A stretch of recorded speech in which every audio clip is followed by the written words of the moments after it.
शेगावला जाऊन आले, सावित्रीबाई फुलेंना अभिवादन केलं, मात्र शरद पवार गटाच्या काही कार्यकर्त्यांनी त्या ठिकाणी दुग्धाभिषेक, ही पद्धत कशी वाटते तुम्हाला? या पद्धतीचं राजकारण तुम्ही पाहिलंय का? नाही, ही पद्धत कशी आहे ती महाराष्ट्रातील जनतेनं आणि देशातील जनतेनं पाहावी. याचं कारण असं आहे की महात्मा ज्योतिराव फुले, शाहू महाराज, छत्रपती शिवाजी महाराज, डॉक्टर बाबासाहेब आंबेडकर ही सगळी मंडळी जी आम्हा देवा समान आहेत आणि म्हणून त्यांना आदरांजली अर्पण करायला सर्व पक्षाचे, सर्व जातीचे, सर्व धर्माचे, सर्व वेगवेगळ्या पंथाचे लोक जात असतात.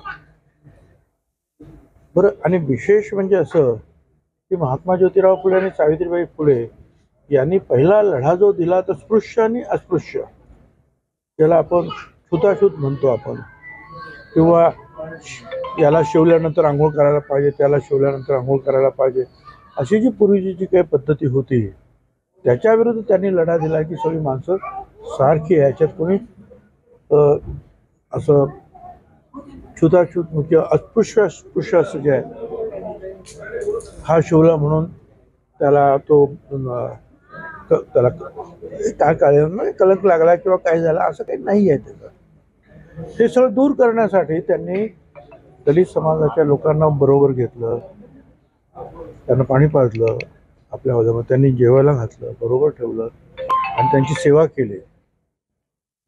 हे महात्मा ज्योतिराव फुले, सावित्रीबाई फुलेंनी शिकवलं. आणि नेमकं आज या लोकांनी जाऊन जणू काही आम्ही जे आहे अछूत आहोत आणि म्हणून त्या देवाला आम्ही शिवलो म्हणून त्याचं परत दुग्धा अभिषेक करणं हा निव्वळ मूर्खपणा.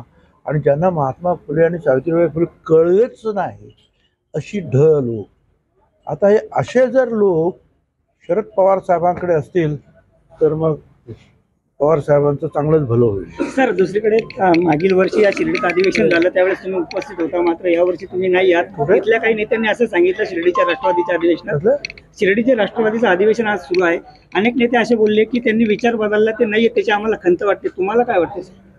का शिवसेनेबरोबर जाताना का तुमचे विचार बदलले नव्हते? शिवसेना आणि भाजप यांच्या विचारामध्ये किती अंतर आहे? काय अंतर आहे मला सांगा. त्यांच्याबरोबर जर जाऊ शकतात तर यांच्याबरोबर का जाऊ शकत नाही? आणि यांच्याबरोबर जाण्याचा प्रयत्न जो आहे पवार साहेबच करत होते, म्हणून अजित पवारांनी जो आहे निर्णय घेतला, आम्ही त्यांच्याबरोबर गेलो. शेवटचा प्रश्न सर, जितेंद्र आव्हाड आता भाषणाच्या ठिकाणी असं बोलले की कॅबिनेटमध्ये छगन भुजबळांना बोलता येत नाही, त्यामुळे ते महाराष्ट्राचं कुरुक्षेत्र करू इच्छित आहे, ओबीसीची ढाल करू. मला फार वाईट वाटतं जितेंद्र आव्हाड यांचं. एक तर ते ओबीसी समाजाचे आहेत, त्यांनी आतापर्यंत एक शब्द सुद्धा ओबीसीचं आरक्षण वाचवलं पाहिजे याच्यासाठी एक शब्द सुद्धा ते बोलले नाहीत.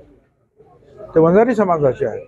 आमची अपेक्षा आहे की सगळी समाज जे आहेत ओबीसीचे त्यांनी एकत्र येऊन एवढं तर म्हणायला पाहिजे की ठीक आहे, मराठा आरक्षण जे आहे स्वतंत्र द्या, ओबीसीच्या आरक्षणाला धक्का लावू नका. एक शब्द बोलण्याची हिंमत या जितेंद्र आव्हाडांची झाली नाही. आणि हे आता माझ्यावर टीका करतात, मला म्हणतात अगं आणखीन काय ते बोलका पोपट आहे ना अमुक प्रमुख. त्यांना म्हणावं एक लक्षात ठेवा, तुम्हाला राज्यमंत्री करताना, तुम्हाला कॅबिनेट मंत्री करताना तुमच्या पत्नी ऋता वहिनी किंवा ऋताताई यांना विचारा. अक्षरशः माझ्याकडे येऊन हात जोडून सांगत होत्या की बा यांना राज्यमंत्री करा, यांना कॅबिनेट मंत्री करा. आणि मी पवार साहेबांना सांगत होतो की लहान समाजाचे आहेत, तर यांना आपण बरोबर घेतलं पाहिजे, यांना मंत्रिमंडळामध्ये स्थान दिलं पाहिजे. हे लवकर तुम्ही विसरलात.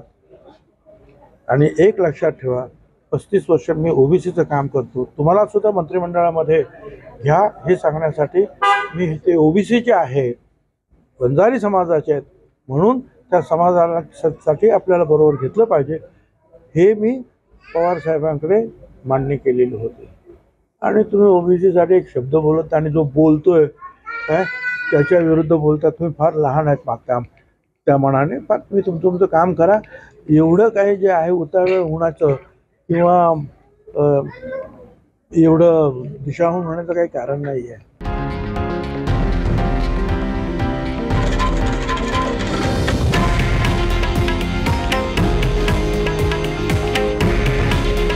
हे आहे देशातील नंबर 1 न्यूज नेटवर्क आणि आपण पाहत आहात TV9 मराठी. काळजी तुमची, हित महाराष्ट्राचं.